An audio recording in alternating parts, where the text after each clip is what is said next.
University మంచి భవిష్యత్తు కోసం తెలుగు విద్యార్థులు ఇష్టపడే యూనివర్సిటీ. కాల్ 9059052378 9059052379.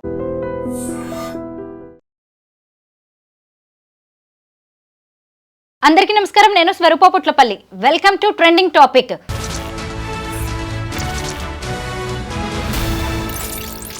ఇటీవల విడుదలైన కోర్టు సినిమా ఎంత పెద్ద హిట్ సాధించిందో మనమందరం చూసాము.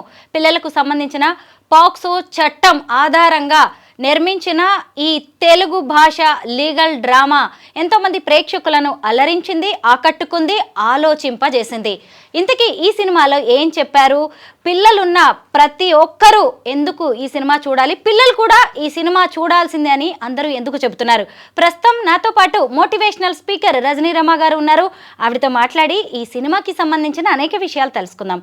నమస్తే రజనీ గారు. నమస్తే స్వరూప. కోర్టు సినిమా చూశారు కదా, ఎలా ఉంది చెప్పండి? చాలా బాగుంది. అసలు అలాంటి సినిమాలే తీస్తే బాగుండు అనిపించింది నాకు అప్పుడప్పుడు ఎవరైనా డైరెక్టర్స్ కనిపిస్తే సజెషన్ కూడా ఇస్తుంటా, కాస్త ఉపయోగపడే సినిమాలు తీయండి అని చెప్తుంటాను. సో ఈ మూవీ రావటం అనేది చాలా ఏమంటారు మార్పు అని చెప్పుకోవాలి. ఇది మీరు అన్నట్టు ప్రతి పిల్లల్ని తీసుకుని వెళ్ళాల్సిన మూవీ ఇది. పిల్లలకి కూడా తెలియాలి ఇలాంటివి చేస్తే ఏం జరుగుతుందో. ముఖ్యంగా టీనేజ్ లవ్, దాదాపు అది టీనేజ్ లవ్. అది ఆ టీనేజ్ లవ్ వల్ల ఒకవేళ ఇప్పుడు ఏం జరుగుతున్నాయి, హత్యలు జరుగుతాయి, పరువు హత్యలు జరుగుతున్నాయి కదా. ఆ పరువు హత్యలు జరుగుతున్నప్పుడు మనం కనుక టీనేజ్లో ప్రేమిస్తే, టీనేజ్ అనే కాదు, అవుట్ ఆఫ్ మేజర్స్ అయినా కూడా అలాంటి సిచ్యుయేషన్స్లో మన ఎటువంటి చట్టాల కింద మనల్ని అరెస్ట్ చేయగలరు అనేది కూడా వీళ్ళు తెలుస్తుంది మనకి. ఏంటంటే ఇప్పుడు అన్నీ కూడా వాళ్ళ మీద పెట్టేసి సెక్షన్స్, ఏ సెక్షన్ అయినా పెట్టేశారనుకోండి, మీరు ఊహించగలరా? అది ఊహించండి అని చెప్పడానికి ఈ మూవీ తీశారని నేను అనుకుంటున్నా. పిల్లల కోసం రూపొందించిన చట్టం అది మాది, మాకు రక్షణ కల్పించేది అని పిల్లలకే తెలియట్లేదు. ఇప్పుడు ఆ మూవీ చూస్తే పిల్లలకి ఆ ఊహ అనేది వస్తుంది. అమ్మో, మనం కనుక ఇలా వెళితే ఇలా జరుగుతుంది అనేది తెలుస్తుంది వీళ్ళకి. కాబట్టి ఖచ్చితంగా ఇది అందరూ, పిల్లలు పెద్దవాళ్ళు అందరూ చూడవలసిన మూవీ ఇది. టీనేజ్ నుంచి చెప్పుకుంటే పెద్దవాళ్ళ వరకు అందరూ చూడవలసిన మూవీ అనమాట. ఇందులో ముఖ్యంగా వాళ్ళు ఆడపిల్లలు ఇప్పుడు ఎట్లా ఉన్నారంటే, మైండ్ అబ్బాయిల కంటే 5 సంవత్సరాల ముందు ఆలోచించే స్థితి ఆడపిల్లలకు ఉంటుంది. కాబట్టి ఒక 20 ఏళ్ళ అబ్బాయికి 15 ఏళ్ళ అమ్మాయికి చూడండి, ఈ సమానంగా ఆలోచించగలుగుతారు. ఇంకా చెప్పాలంటే కొంచెం తక్కువే ఆలోచిస్తారు మగవాళ్ళు. 15 ఏళ్ళ అమ్మాయి కన్నా 20 ఏళ్ళ అబ్బాయి. అంత మెచ్యూరిటీ లెవెల్స్ అమ్మాయిలకు ఉంటాయి. అటువంటి ఊహలు, అటువంటి కోరికలు అన్నీ కూడా అమ్మాయిలకు ఉంటాయి. సో అమ్మాయిలు ఎక్కువగా అబ్బాయిలనే లాగుతారు అనేది కూడా ఒప్పుకోవాల్సిన విషయమే. ముందు అమ్మాయిలే లాగుతారు అనేది కూడా ఉంది. ఈ మూవీలో అదే చూపించాడు. ఆ అబ్బాయి ప్రశాంతంగా తన పని తను చేసుకుంటున్నప్పుడు ఈ అమ్మాయి కవ్వించి రెచ్చగొట్టి అందులోకి లాగి చివరికి ఆ అబ్బాయి పోక్సో చట్టం కింద అరెస్ట్ అయ్యేటట్టుగా పరిణామాలు మనకి చూపించాడు. ఇదంతా పిల్లలు తెలుసుకుంటే ఏంటంటే, చట్టాలు, ముఖ్యంగా చట్టాలు ఇలా ఉన్నాయి అని తెలియచెప్పడానికి మూవీ తీశారు. నేను కూడా అదే చెప్తున్నా, పిల్లలు చట్టం కూడా తెలుసుకోవటం ఎంతో ఇంపార్టెంట్. ముఖ్యంగా ఇందులో ఒక మెసేజ్ కూడా మనకి ఇచ్చారు. ఏంటనంటే, స్కూల్లో కూడా, స్కూల్ లెవెల్ నుంచి, నాకు తెలిసి హై స్కూల్ లెవెల్ నుంచి కూడా ఇప్పుడు ఏవేవి అవసరమో వాటికి సంబంధించిన పాఠ్యాంశాలు వీళ్ళ బుక్స్లో పెట్టాలనేది ఒక సజెషన్ బాగుంది. ఆ మూవీలో కూడా చట్టాల గురించి చెప్పమని చెప్పారు. ఒక చట్టమే కాదు, ఆ వయసులో పిల్లలకి ఏమేమి అవసరం, బయట సమాజంలో ఎట్లా ఉంది సిచ్యువేషన్, వాటి గురించి సంబంధించిన విషయాలతో కూడినటువంటి పాఠాలు చిన్న చిన్నగా పెట్టచ్చు. ఒక 2 పేజెస్ లెసన్, 1.5 పేజ్ లెసన్ పెడితే ఏంటంటే వాళ్ళు మినిమం నాలెడ్జ్, బేసిక్స్ అనేవి వాళ్ళకి తెలుస్తాయి అన్నమాట. తెలిస్తే ఏమవుతుందంటే, అమ్మో ఇటు వెళ్తే అటు జరుగుతుంది అనేది తెలుస్తుంది కదా, వాళ్ళకి చేయకుండా ఉంటారు. అది కూడా అతిక్రమించి వెళ్ళారనుకోండి, అది ఇంకా తర్వాత విషయం.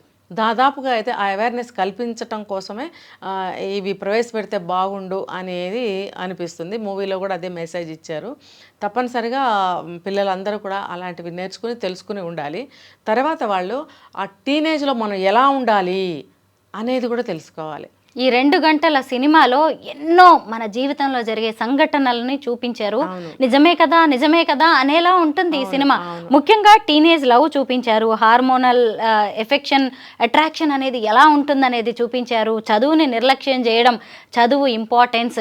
అలాగే మారుతి రావు లాంటి మంగపతిలు చాలామంది ఉన్నారు, పరువు కోసం పాకులాడే వాళ్ళు అనేది కూడా. అంటే చంపాల్సిన అవసరం లేకుండా చక్కగా ఈ కేసుల్లో ఇరికించేసి జీవితాంతం జైలు పాలు ఎలా చేయొచ్చో కూడా చూపించారు. అంటే మనం మంగపతి అని ఇక్కడ చెప్పుకోనే కంటే సమాజం అని చెప్పుకోవాలి. సమాజంలో అనేకమైన మంది మనుషులు ఇదే విధంగా ఉన్నారు. ఇప్పుడు వాళ్ళు చిన్నపిల్లలు అని చూడరు, బీదవాళ్ళు అని చూడరు, అనారోగ్యంగా ఉన్నాడా అని చూడరు. వాళ్ళకి కావాల్సింది వాళ్ళ పని అయిపోవాలి. వీళ్ళని మూసేస్తే మా పరువు మిగులుతుంది. మనం ఒకటి చూసాం, అభయ ఏం కేసు అది, విజయవాడ సైడ్ సంబంధించింది, ఆయేషా అని. ఇప్పుడు ఆయేషా మీరా మనకు ఆ కేసు, ఇంకో కేసు ఏదో ఒకటి విన్నా నేను. అందులో కూడా అసలు వాళ్ళు ఎప్పుడో చెక్కేశారు బయటికి. మరి వేరే ఎవరినో తీసుకొచ్చి అందులో సత్యం బాబు 20 సంవత్సరాలు జైల్లో పెడితే అబ్బాయికి కాళ్ళు పడిపోయి కాళ్ళ మీద కొట్టి కొట్టి కొట్టి ఆ పాకటం మొదలు పెట్టాడు. 10 ఏళ్ళు జైల్లో. లైఫ్ ఏముందండి, ఇంకా లైఫ్ అయిపోయింది కదా, ఇంకా అయిపోయినట్టే. ఆరోగ్యం పాడైపోయింది, పేరు పోయింది, జీవితం పోయింది, చదువు ఉద్యోగాలు ఏమైనా ఉన్నాయా? కాబట్టి ఇది ప్రతి ఒక్క వ్యక్తి స్టూడెంట్ లెవెల్ నుంచి కూడా లా అండ్ ఆర్డర్ని కొంచెం తెలుసుకోవడం అనేది బేసిక్స్గా చాలా చాలా అవసరము. తర్వాత ఈ సొసైటీ ఎటువంటిది, సొసైటీ ఎలా ఉంది, ఏదైనా ఇలాంటివి జరిగితే మన పట్ల సొసైటీ ఎలా బిహేవ్ చేస్తుంది, మన స్థాయి మనుషుల్ని ఎలా ట్రీట్ చేస్తారు, మన స్థాయి మనుషులకి ఎటువంటి సపోర్ట్ ఉంది, మన స్థాయి మనుషులం అలాంటి వాటిలో ఇరుక్కుంటే బయటకు రాగలుగుతామా, రాగలగటానికి ఎవరైనా సాయం చేసేవాళ్ళు ఉన్నారా, ఇవన్నీ క్వశ్చన్స్ అన్నమాట. ఇవన్నీ కూడా ఈ మూవీలో తెలుస్తాయి. రజనీ గారు, పెద్ద పెద్ద హీరోస్ ఉంటే తప్ప అసలు థియేటర్స్కి వెళ్ళి సినిమా చూడరు అనే ఫీలింగ్లో చాలామంది ఉంటారు. ప్రియదర్శిని లాంటి వాళ్ళని, అలాగే హర్ష్ రోషన్ చిన్న పిల్లాడు, ఆ తర్వాత శ్రీదేవి అనే పిల్లల్ని పెట్టేసి ఎంత అందంగా తీశారు అసలు ఆ సినిమా. ప్రతి రూల్ని చూపించారు, చట్టాన్ని ఎంత చక్కగా వాడుకోవచ్చు, అసలు ముందు తల్లిదండ్రులు ఎలా ఉంటున్నారు, ఎలా ఉండాలి, సమాజం ఎలా ఉంది, ఇలాంటి విషయాల్ని చాలా బాగా చూపించారు. నేను కూడా కొంతమంది సినిమా చూసిన వాళ్ళు చెప్పిన తర్వాత మా పిల్లల్ని తీసుకొని వెళ్ళాను సినిమాకి. మీరేం చెప్తారు తల్లిదండ్రులకి? ఇందులో తల్లి పాత్రను కూడా చూపించారు, రోహిణి గారు చేశారు కదా. ఆవిడ భర్త లేని వ్యక్తి, ఇంట్లో అతను అధికారం ఎక్కువ, అతను ఆ ఇంటి అల్లుడు మంగపతి అన్న అతను, ఈవిడ ఆ ఇంటి కోడలు కదా. ఆ అల్లుడు వచ్చి ఈ కోడల మీద, కోడల కూతురు మీద పెత్తనం ఎందుకు చేయాలి, మరి ఆ తండ్రి ఎందుకు అలా చూస్తూ ఊరుకున్నాడు అని అంటే, ఇంటికి పెద్ద కొడుకు లేడు, ఇతను పెద్ద అల్లుడు కాబట్టి కొంచెం పెద్ద తరం మనుషులు కాబట్టి కొంచెం గౌరవించడం మొదలుపెట్టారు. గౌరవించడం మొదలుపెట్టేటప్పటికి పెత్తనం తీసుకున్నాడు. పెత్తనం ఎలా తీసుకున్నాడు, రాక్షసుడు ప్రాణం బొద్దింకలో ఉన్నట్టు ఆ ఇంటి కూతుర్ని కదా చేసుకున్నాడు, ఆ కూతుర్ని నొక్కుతూ ఉంటాడు అనమాట. ఇక్కడ మనము అబ్బాయి తల్లి గురించి కూడా మాట్లాడుకోవాలి. సురభి ప్రభావతి గారు, ఇప్పుడు పిల్లలు సహజంగా అట్రాక్ట్ అవ్వడం ఏదో ప్రేమ అనుకుంటారు పిల్లలు, అది వేరు. అయితే ఆ తల్లిదండ్రులు కూడా ఇది తప్పు అని చెప్పకుండా పిల్లల్ని తీసుకొని వస్తే కూర్చోబెట్టి ఆడించడం, తలుపులు వేసేయడం, ఇవి కూడా తప్పు అని చూపించారు. నేను అక్కడికే వస్తున్నా. ఇతను ఇలా పెత్తనం తీసుకోవటం వల్ల వాళ్ళు ఏం చేయలేక ఊరుకున్నారు. కానీ ఒక సిచ్యువేషన్లో ఆవిడ తిరగబడిందా లేదా తల్లి అంటే, ఆ సమయానికి ఆవిడకి తెలివి వచ్చింది. కానీ ముందు నుంచే తెలివిగా ఉండాలి. ఇప్పుడు ఈ అబ్బాయి తల్లిదండ్రులు ఎవరైతే సురభి అన్నారు కదా, వాళ్ళు ఏంటంటే మన అబ్బాయి ఇష్టపడిన అమ్మాయి కదా అని గౌరవించారు, అబ్బాయి ఇష్టాన్ని గౌరవించారు. అంటే అందులో ఆ అబ్బాయి మేజర్ అప్పటికే, కాబట్టి ఆ అబ్బాయి ఇష్టాన్ని గౌరవించారు. రెండోది ఆ అమ్మాయి నచ్చి వాళ్ళ ఇంట్లో ఒక సభ్యురాలుగా చూసుకుంటూ వచ్చారు. అంటే పెళ్లి చేసేద్దాము, మా ఇంటికి కోడలుగా వచ్చేస్తుందని కాదు అక్కడ. ఇంకొక యాంగిల్లో ఒక ఆడపిల్ల, మంచి పిల్ల, మా అబ్బాయితో స్నేహం చేస్తుంది, మా అబ్బాయి ఇష్టపడ్డాడు, ఇలా ఇన్ని విషయాల్ని పెట్టుకునే వాళ్ళు ఆ అమ్మాయిని అలా ఉంచారు. ఆ పోలీసులు రావటం వల్ల భయపడ్డారు. కొంచెం లోయర్ కేటగిరీ మనుషులు కాబట్టి భయపడతారు ఆబ్వియస్లీ పోలీసులు కానీ పెద్దవాళ్ళని కానీ చూస్తే. ఆ భయంతో వాళ్ళు దాచారే తప్ప కొడుకు చేసిన నేరాన్ని కప్పిపుచ్చాలని కాదు, కొడుకు నేరం చేశాడని వాళ్ళు అనుకోలేదు. అసలు అది నేరం కూడా కాదు, వీళ్ళు క్రియేట్ చేసి ఇరికించారు. వాళ్ళు అమాయకమైన మనుషులు కూడా చూడండి, వాళ్ళకి అంత నాలెడ్జ్ లేని మనుషులు కాబట్టి వాళ్ళు ఇరుక్కుపోయారు. కానీ అటువంటి వాళ్ళతో మనకెందుకు అని చెప్పగలగాలి, మనకొద్దు అని చెప్పాలి. అది చెప్పలేదు వాళ్ళు, ఎందుకంటే ఈ కారణాల వల్ల. కానీ ఖచ్చితంగా ఎవరు ఎక్కడ ఉండాలో అక్కడ ఉంటే కూడా మనకి ఇటువంటి సమస్యలు రావు. ఎందుకు అనంటే ప్రస్తుత పరిస్థితులు బాగోలేదు, మనల్నే చంపేస్తారు, మనల్నే జైల్లో పెడతారు. ఇప్పుడు చూడండి, అమ్మాయి ప్రేమిస్తే అబ్బాయినే కదా చంపుతున్నారు. ఈ ఒక్క కారణం చాలు తల్లిదండ్రులు పిల్లల్ని జాగ్రత్త పెట్టుకోవడానికి, మగపిల్లల్ని. రజనీ గారు, చదువు విలువని చెప్పే ఒక డైలాగ్ ఉంటుంది. చదువుకొని ఉద్యోగం చేస్తే సమాజం ఎంత విలువ ఇస్తుంది, ఎంత గౌరవం ఇస్తుంది అని చెప్పడానికి చందు తండ్రి చెప్తాడు కదా, పనికి వెళ్తున్నాను అనడానికి, ఆఫీస్కు వెళ్తున్నాను అనడానికి చాలా తేడా ఉంటుంది అని. నిజమే కదా, చదువుకుని ఉద్యోగం చేసుకోండి అని. ఫైనల్ గా ఈ సినిమాలో క్లైమాక్స్ కూడా అలాగే ఉంటుంది, ఇద్దరు కాలేజీకి చదువుకుంటారు. చదువు అంటే అంత వాల్యుబుల్ అనేది, చాలా వ్యాలిడ్ విషయం అది. చదువుకున్న తర్వాత ఏదైనా చేయండి.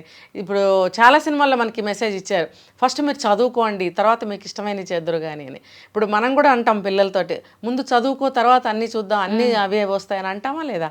చదువు అనేది ఎంత ఇంపార్టెంటో, ఎందుకు చదువుకోవాలో పిల్లలకి చిన్నతనం నుంచి నేర్పాలి. పిల్లలు తప్పు చేస్తుంటే, తడబడుతుంటే, తప్పటడుగులు వేస్తుంటే వాటిని సరిదిద్దాల్సిన బాధ్యత కూడా పెద్దలదే. వాళ్ళు ఇలా ప్రేమలో పడ్డారు అని నేరస్తుల్లో వాళ్ళని చూడాల్సిన అవసరం లేదు. దాన్ని సరిదిద్ది మళ్ళీ వాళ్ళ జీవితం ఎలా ఉండాలి, భవిష్యత్తు ఎలా ఉండాలి, చదువుకుంటే ఎలా ఉంటుంది అని చెప్పి ఈ తల్లిదండ్రులే చెప్పాలి అని కోర్టు సినిమా నిజంగా చాలా బాగా చూపించింది. వైపుల నుంచి చాలా బాగా తీసిన మూవీ ఇది.